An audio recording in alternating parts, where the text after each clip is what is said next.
Ano yung reaction ko kapag ka nabibitin ako, kapag ka kinakain ako. Masaya. Okay. So, isa na namang tanong na papatulan natin dahil mapapatol tayo. So, ano yung reaction ko kapag ka nabibitin ako pag kinakain yung bulaklak ko? Interesado ka bang malaman? Kung interesado ka, please keep on watching para bago yan. Kung bago ka pa lang sa akin channel, please consider to like this video and subscribe my channel.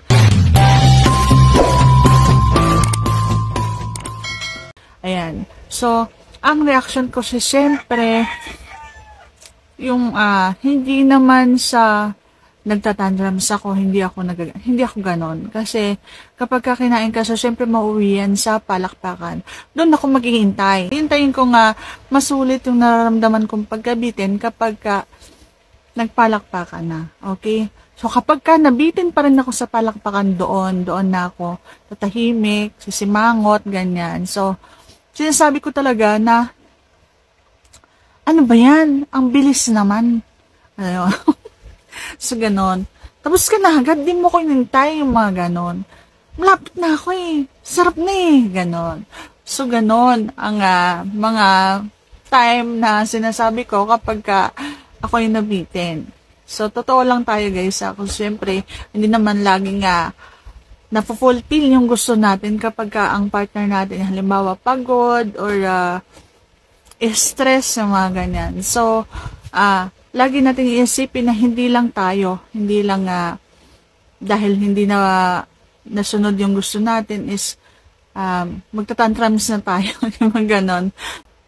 Pero, hindi naman ako hindi ko na pauulitin. So, syempre, may another time pa naman, iniisip kong ganon. So, kapag nabitin ako, susulitin na lang sa pangalawang pagkakataon. And hindi naman isang beses lang yan mangyayari. Okay? So, maraming beses naman yung pwedeng mangyari. At maraming beses ka pa naman pwedeng masarapan. So, ganun lang iniisip ko. Hindi ako yung magdadabog, hindi ako magagalit, yung hindi na makausap, yung mga ganong eksena. Okay? So, hindi siya big deal sa akin kasi may pwede pa namang sunod na mangyari at pwede namang ako yung mag-first move. Okay? So, pwede namang ako yung magtrabaho kung halimbawa naman is pagod si partner. Okay? So, pwede namang ako lang yung mag-aya, ako yung magtrabaho hanggang sa matapos at masatisfied ako. Ayan. So, yan lang ako masasagot for today's video. Sana nagustuhan mo ang aking sagot, and if you like this video, please consider to like this video and subscribe my channel. Thank you for watching. See you on my next vlog.